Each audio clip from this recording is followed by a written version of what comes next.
नमस्कार दोस्तों। RBSC NCERT व हिंदी ग्रंथ अकादमी के आधार पर अध्यापक सीधी भर्ती रीट मेंस के लिए हम देख रहे थे राजस्थान का भूगोल दोस्तों, जिसके अंदर आपको चाहे आरबीएससी हो, चाहे एनसीईआरटी हो, चाहे हिंदी ग्रंथ अकादमी की जो बुक चलती है वो हो, इन सभी का निचोड़ यहां पर मिल जाएगा दोस्तों। आज हमारे अफवाह तंत्र का ये भाग नंबर 4 रहने वाला है, जिसके अंदर आज की क्लास में हम देखने वाले हैं अंतः प्रवाह वाली नदियां जो राजस्थान से निकलती है या राजस्थान में कहीं दूसरे राज्य से आती है और राजस्थान में ही विलुप्त हो जाती है। न अपना जो पानी है वो ना बंगाल की खाड़ी में लेकर जाती है, ना अरब सागर में लेकर जाती है दोस्तों। तो इसके बारे में आज संपूर्ण चर्चा करेंगे और जो भी नदियां हैं 7 से 8 मुख्य नदियां, उनके बारे में चर्चा करेंगे दोस्तों। जो साथी बाकी की क्लासें अटेंड करना चाहते हैं वो प्लेलिस्ट में जाकर कर सकते हैं, और जो साथी ये नोट्स है वो प्राप्त करना चाहते हैं कुचामन ऑनलाइन क्लासेज ऐप के स्टोर में जाकर प्राप्त कर सकते हैं। एक बार सभी साथी वीडियो को लाइक शेयर, और जो नए साथी जुड़ रहे हैं वो चैनल को सब्सक्राइब करें। अदर जानकारी अगर आप चाहते हैं किसी प्रकार की या मेरे साथ जुड़ना चाहते हैं तो नीचे लिंक दी गई है, वहां पर जाकर आप इंस्टाग्राम पर जाकर फॉलो करके मैसेज कर सकते हैं दोस्तों। तो मित्रों आज हम देखने वाले हैं अंतः प्रवाह वाली नदियां दोस्तों। देखिए मित्रों, किनको कहा जाता है, सबसे इंपॉर्टेंट चीज तो देखिए, वह नदियां जो अपना जल किसी सागर या समुद्र में डालने से पहले ही विलुप्त हो जाती है, आंतरिक जल प्रवाह प्रणाली में सम्मिलित की जाती है। अंतः या आंतरिक, जो ये हमारा राजस्थान मान ले हम, ये हमारा राजस्थान है, यहां से निकली यहां पर, यहां से निकली यहां पर, इस प्रकार, या कोई बाहर से आए और यहीं पर विलुप्त हो जाए, तो अगर पानी है अपना वो राजस्थान के जो क्षेत्र है उसी में रहे इनका, इससे बाहर इनका पानी ना जाए, उनको हम आंतरिक प्रवाह वाली नदियों में रखेंगे दोस्तों। आगे देखिए, राजस्थान के बहुत बड़े भूभाग का पानी किसी समुद्र में नहीं जाकर अंतः स्थलीय प्रवाह प्रणाली बनाता है। इस क्षेत्र में अनेक छोटी छोटी बरसातिया नदियां हैं जिनका पानी मरुस्थलीय क्षेत्र में ही लुप्त हो जाता है। बरसात के समय ही ये नदियां आपको दिखाई देगी, उसके बाद ये विलुप्त हो जाती है दोस्तों। अरावली के उत्तर पश्चिमी भाग में अधिकांशतः आंतरिक जल प्रवाह प्रणाली पाई जाती है, जो हमारी अरावली है, और अरावली का जो पश्चिमी भाग है ये हमारी अरावली हो गई। अब इसका जो ये भाग है ना, जो मैं रेड कर रहा हूं यहां पे आपको सर्वाधिक नदियां जो मिलेगी वो आंतरिक प्रवाह वाली नदियां मिलेगी दोस्तों। यहां पे देखिए, राजस्थान के 60% क्षेत्र में आंतरिक जल प्रवाह प्रणाली है वो पाई जाती है। मुख्य नदियों में जैसे गग्गर नदी है, कांतली नदी है, काकनी नदी है, साबी है, रूपारेल है, रूपनगढ़ है, मेंढा है, ये मुख्य नदियां हैं दोस्तों।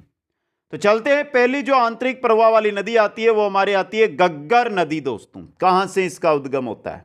शिवालिक पर्वत श्रेणी, कालका माता मंदिर, शिमला, हिमाचल प्रदेश से उद्गम होता है गग्गर नदी का दोस्तों, जिसको हम प्राचीन सरस्वती, ध्वस्वती, मृत नदी, सोतर, वाहिनद, नट नदी, राजस्थान का शोक, इन नामों से भी जानते हैं दोस्तों। इसके साथ पाकिस्तान का शोक भी इसी को कहा जाता है।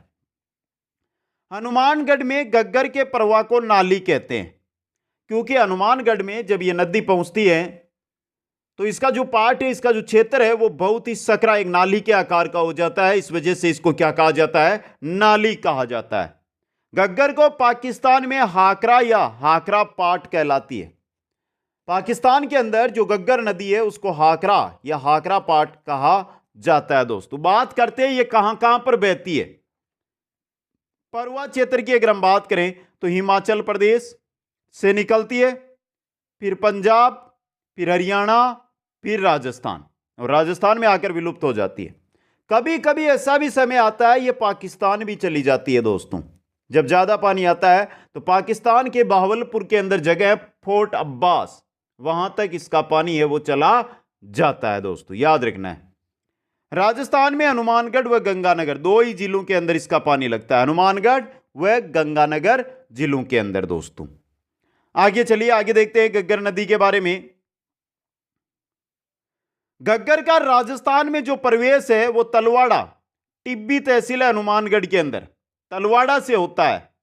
तलवाड़ा झील हनुमानगढ़ इसी नदी पर द्वारा निर्मित है। तलवाड़ा के अंदर झील है जो वो गग्गर नदी के द्वारा ही निर्मित झील है दोस्तों, जो लगभग 7 किलोमीटर लंबी झील है और ये राजस्थान की सबसे नीचे स्थित झील भी है दोस्तों। इंपॉर्टेंट चीज आपके लिए, राजस्थान की सबसे नीची झील तलवाड़ा झील। एक आपको चीज याद होगी, जो गग्गर नदी का पार्ट या क्षेत्र है उससे हनुमानगढ़ है, हनुमानगढ़ जो बसा हुआ है वो नीचे स्थित है दोस्तों, समझे। गग्गर नदी राजस्थान की एकमात्र नदी है जो उत्तर दिशा से प्रवेश करती है। राजस्थान में उत्तर दिशा से प्रवेश करने वाली एकमात्र नदी और वो है आपकी गग्गर नदी दोस्तों। यह राजस्थान के अंतः प्रवाह की सबसे लंबी नदी है। अंतः प्रवाह की बात करें तो 465, कुल लंबाई कितनी है इसकी, 465 किलोमीटर है, लेकिन राजस्थान में इसकी लंबाई सिर्फ और सिर्फ कितनी है, 100 किलोमीटर ही है दोस्तों। आया समझ में। यहां पे जो कांतली नदी है ना मित्रों, कांतली नदी आगे पढ़ेंगे, उसकी भी लंबाई 100 किलोमीटर ही मानी जाती है। ये दो इंपॉर्टेंट क्वेश्चन। वैसे जैसे साबी नदी है ना, जो सेवर पहाड़ियों जयपुर से निकलती है, उसकी 185 किलोमीटर लंबाई है। राजस्थान में बहने वाली अंतः प्रवाह वाली नदी सबसे लंबी नदी उसी को माना जाता है दोस्तों। आगे देखिए मित्रों, आगे बात करते हैं।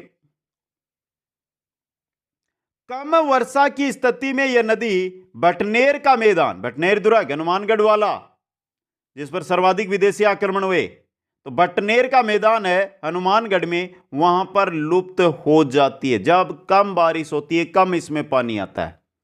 कभी कभी अधिक वर्षा होने पर सूरतगढ़, अनूपगढ़ जो गंगानगर में, वहां तक इसका पानी चला जाता है। और जब बहुत ही अधिक बारिश होती है हिमाचल प्रदेश में, तब इससे भी ज्यादा वर्षा होने पर इसका जल पाकिस्तान के बावलपुर में पोर्ट अब्बास तक पहुंच जाता है दोस्तों। बहुत कम पाकिस्तान इसका जल है वो पहुंचता है दोस्तों। चंबल व गंभीर नदी के बाद सर्वाधिक मिट्टी अपरदन करने वाली नदी है। सर्वाधिक चंबल, उसके बाद गंभीर नदी, ये दोनों मिट्टी अपरदन करती है। 3 नंबर पे जो हमारी आती है वो कौन सी आती है, गग्गर नदी आती है।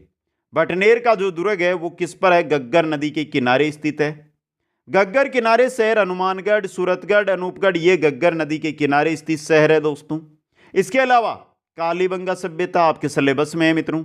पीलीबंगा व रंगमहल सभ्यता हनुमानगढ़ जिले में गग्गर नदी के किनारे स्थित है। कालीबंगा, पीलीबंगा और रंगमहल ये तीनों सभ्यताएं हैं आपकी जो गग्गर नदी के किनारे स्थित है दोस्तों। ये थी हमारी गग्गर नदी।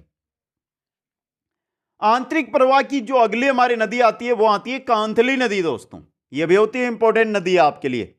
उद्गम कहां से होता है, खंडेला की पहाड़ियां सिक्कर से। कांतली नदी का उद्गम होता है खंडेला की पहाड़ियां सिक्कर से दोस्तों।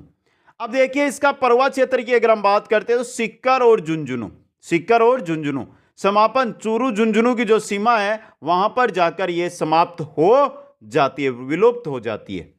कांतली नदी का प्रवाह क्षेत्र तोरावाटी कहलाता है। यह इंपॉर्टेंट क्वेश्चन बन सकता है आपके लिए। कांतली नदी का जो क्षेत्र है वो तोरावाटी के नाम से जाना जाता है दोस्तों। यह नदी झुंझुनू जिले को समान 2 भागों में बांटती है। झुंझुनू जिले को 2 भागों में विभाजित करती हुई यह नदी आगे चूरू सीमा पर जाकर समाप्त हो जाती है दोस्तों। कांतली नदी की सहायक नदियों की अगर हम बात करते हैं तो एक है साप, दूसरी है मावत। ये 2 नदियां हैं जो कांतली की क्या है, सहायक नदियां, साप है मावत। कांतली नदी की लंबाई की बात करें तो 100 किलोमीटर इसकी क्या है मित्रों, लंबाई है। यह भी इंपॉर्टेंट क्वेश्चन आपके लिए रह सकता है। आगे देखिए, आगे देखते हैं कांतली नदी के बारे में। राजस्थान में पूर्णतः बहाव की दृष्टि से यह राजस्थान के आंतरिक प्रवाह की सबसे लंबी नदी मानी जाती है दोस्तों। समझे आप, इंपॉर्टेंट चीज है ये आपके लिए।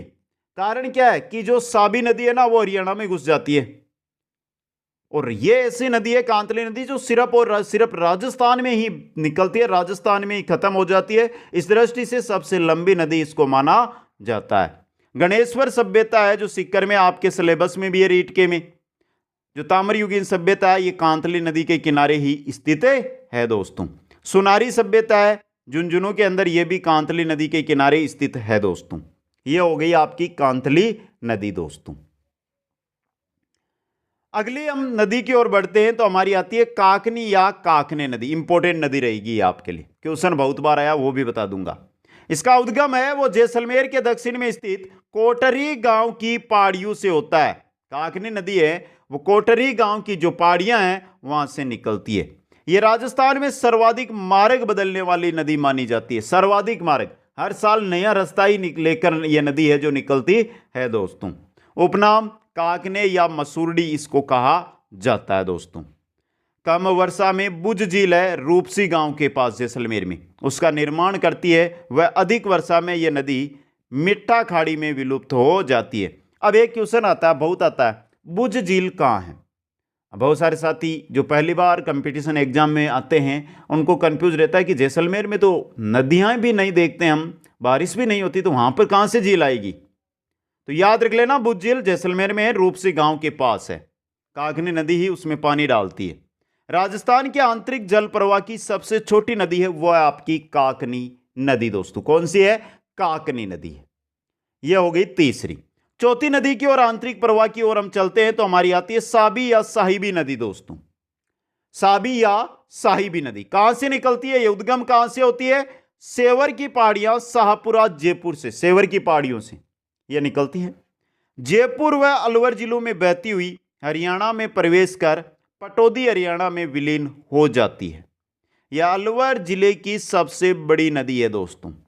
तो देखिए साबी की कुल लंबाई की अगर हम बात करें तो 185 किलोमीटर है इसकी, लेकिन ये कहां चली गई? हरियाणा में चली जाती है दोस्तों। इस वजह से ये राजस्थान की सबसे लंबी नदी इसको हम नहीं मान सकते।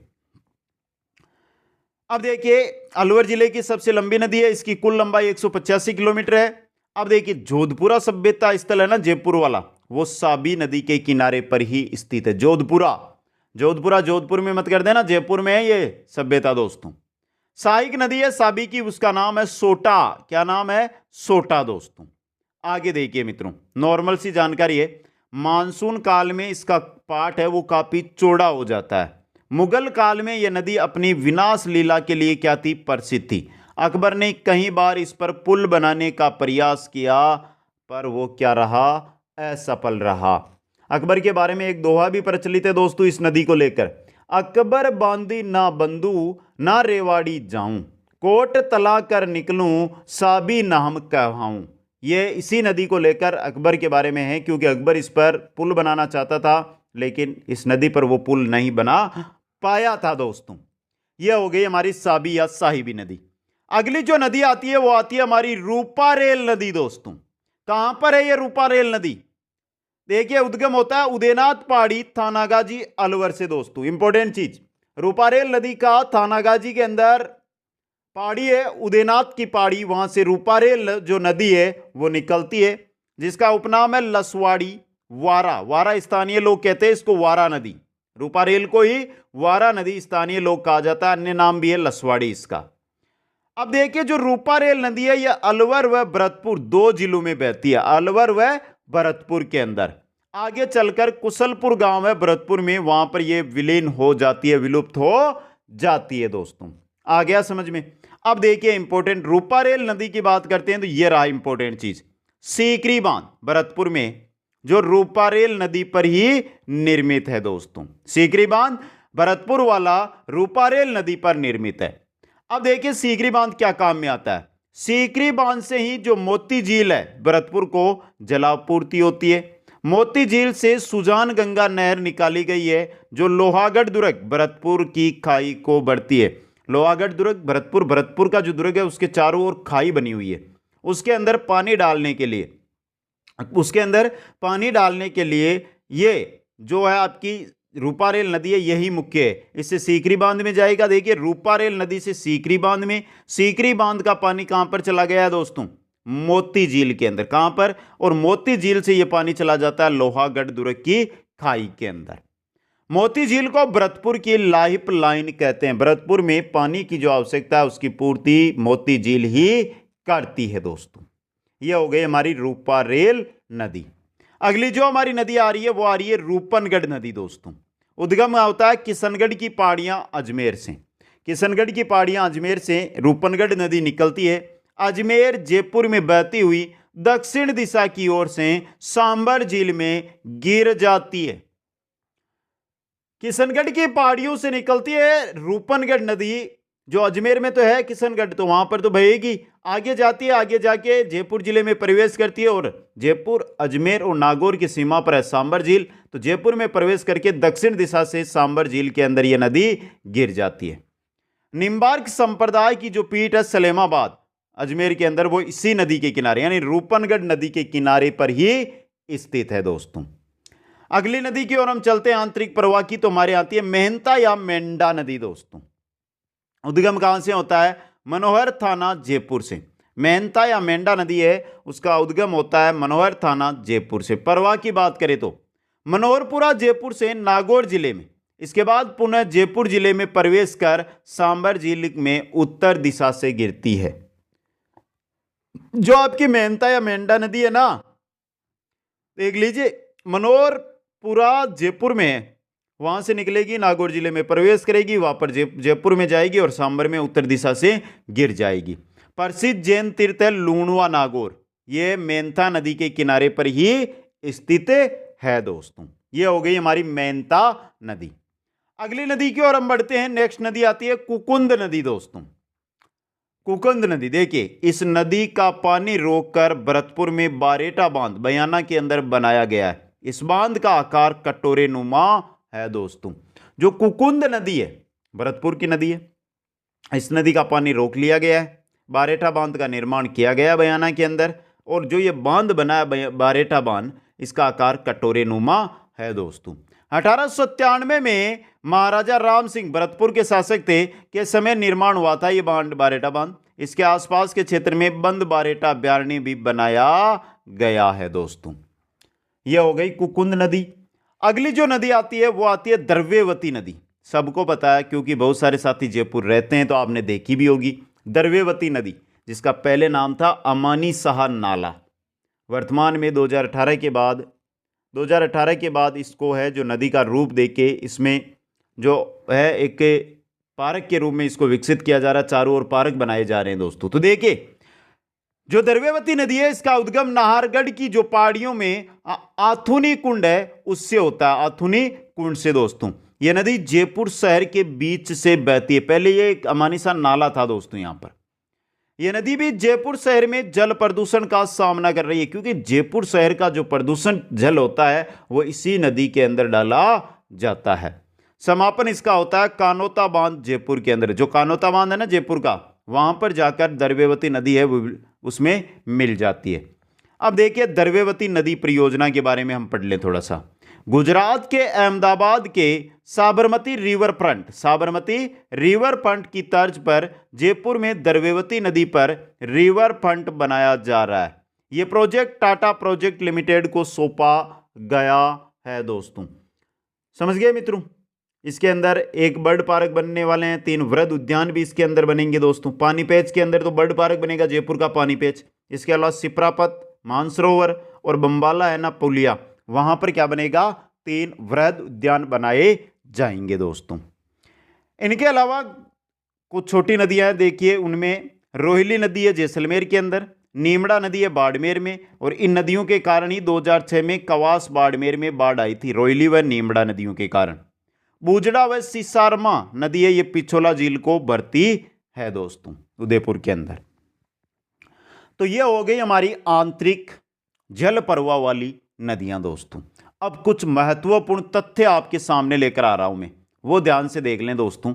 इनके बाद हम राजस्थान के जलप्रपात, राजस्थान के जो अभ्यारण्यों से गुजरती है वो नदियां, या जो आपके इंपॉर्टेंट बन सकती है त्रिवेणी संगम, तो उनके बारे में एक बार वापस चर्चा कर लेंगे।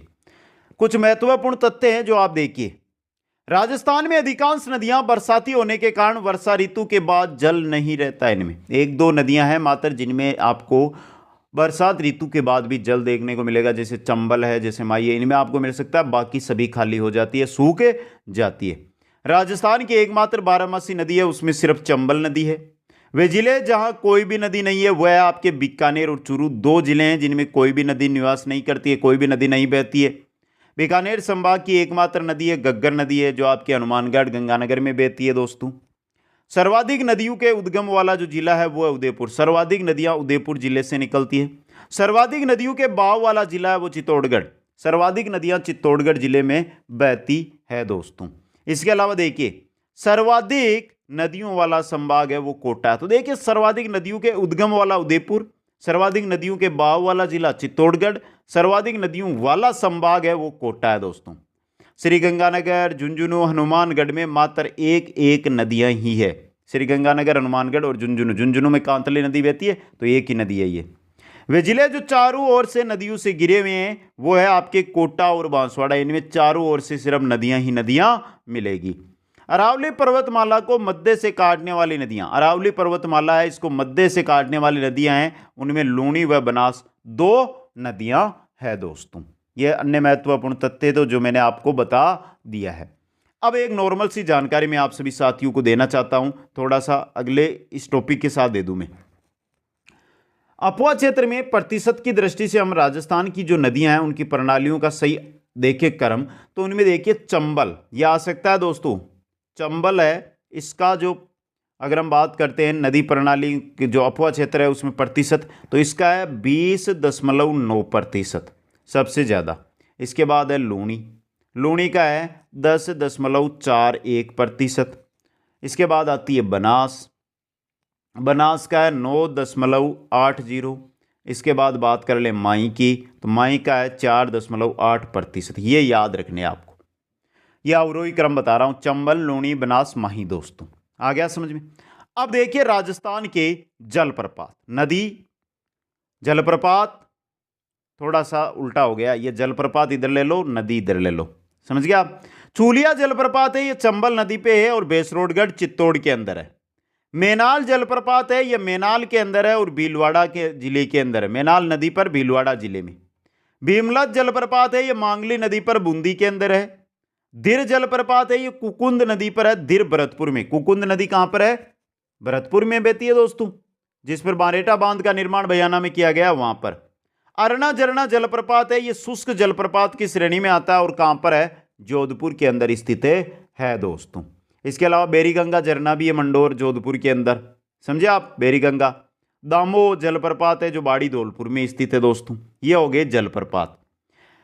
कुछ त्रिवेणी संगम है इंपॉर्टेंट, वो देख लीजिए। जैसे त्रिवेणी संगम में बेणेश्वर है जो डूंगरपुर जिले में स्थित है, माही, सोम और जाकम, ये तीन नदियां आकर यहां पर मिलती है।